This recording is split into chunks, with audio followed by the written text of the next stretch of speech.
स्वामी जी महाराज ने मंचासीन होते हुए कई बार कहा था कि हे मेरे प्यारे नौनिहालों, प्यारे बच्चों एवं बच्चियों, जब तुम्हारे करोड़ों जन्मों के जन्म जन्मांतरों का, जब पुण्यों का जखीरा, पुण्यों की राशि उत्पन्न होती है, तब कहीं जाकर के सत्संग का आयोजन होता है और हमको आपको सत्संग लाभ होता है।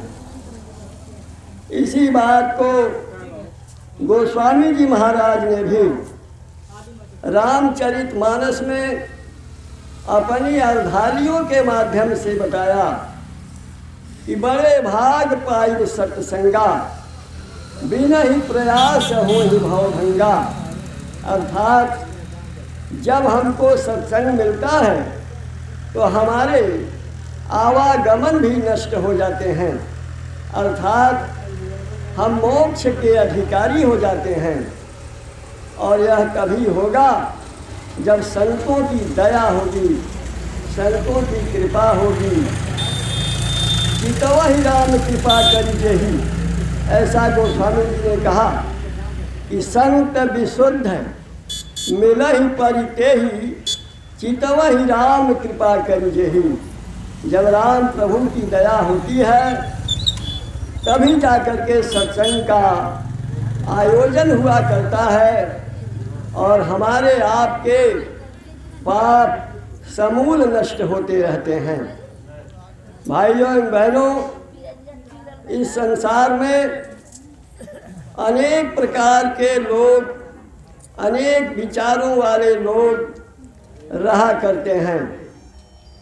कुछ लोगों का कहना है ईट ड्रिंक एंड बी मेरी, अंग्रेजी में, और हिंदी में जिसका अर्थ है खाओ पियो ऐश करो। कुछ लोग कहते हैं बस एक मन बहलाव का साधन है जिंदगी, रुखसत और मुलाकात का आंगन है जिंदगी, जो चोट खा हंस दे उसी का नाम है जीना, और जेठ की लू आषाढ़ी घुटन की सावन है जिंदगी। भाइयों बहनों, लेकिन हमारे गुरु महाराज ने इसके ठीक विपरीत कहा कि यह जीवन वास्तविक है। H.W. लॉन्गफेलो इंग्लैंड के एक परम भक्त कवि हुए हैं अंग्रेजी में। उन्होंने कहा कि लाइफ इज रियल, कि जीवन वास्तविक है।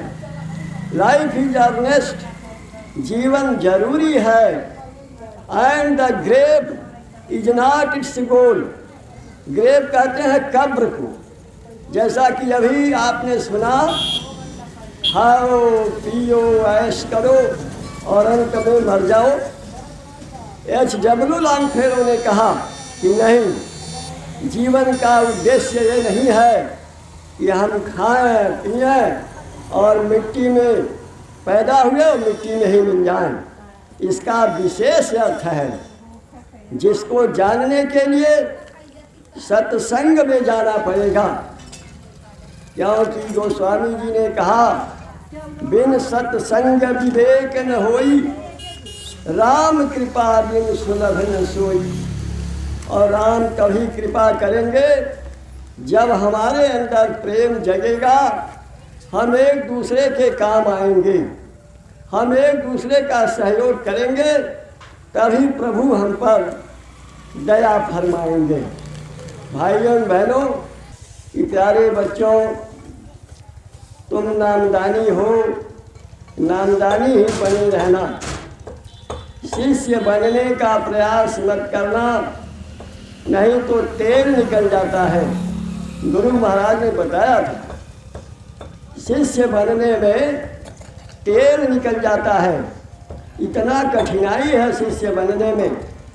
इसलिए हमें अपने गुरु महाराज के नामदानी के रूप में ही चलते रहना है और जैसा गुरु महाराज ने बताया उसी हिसाब में रहते रहना है। प्यारे बंधुओं, सत्संग संत ही सुनाते हैं और उन्हीं के मुखारविंद से आह्लाद भी उत्पन्न होता है, क्योंकि वो दूरगामी परिणामों को जानने वाले होते हैं। करुणाकांत मिश्रा जी ने एक बार बताया था कि दिल्ली के रामलीला मैदान में सत्संग का आयोजन था किसी दूसरे मिशन का।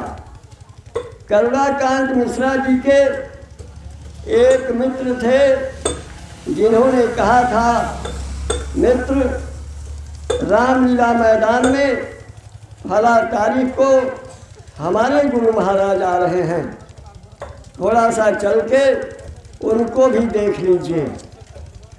मिश्रा जी ने कहा था, हम तो भाई एक मिशन से जुड़े हैं, लेकिन चलिए आपके भी गुरु महाराज को देख लेते हैं।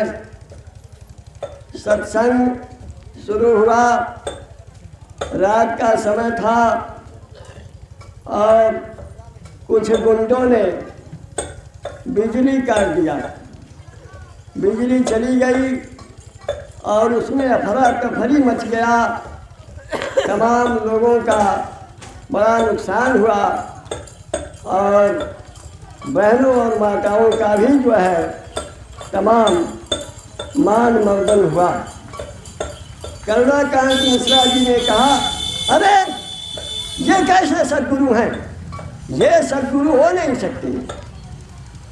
हम 8 तारीख को जय गुरुदेव स्वामी आ रहे हैं और देखिएगा उनके सत्संग में अगर 1 मिनट के लिए भी बिजली चली गई तो फिर मेरा नाम करुणाकांत न रखिएगा।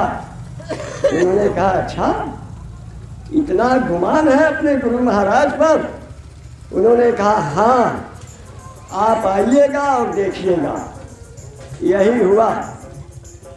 गुरु महाराज ने जब सत्संग शुरू किया, पूरी रात जो है जब तक सत्संग चलता रहा, 1 मिनट के लिए भी बिजली गुल नहीं हुई।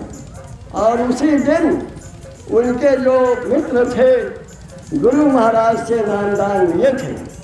तो भाइयों एवं बहनों, संतों की अपार महिमा है, अपार शक्ति है।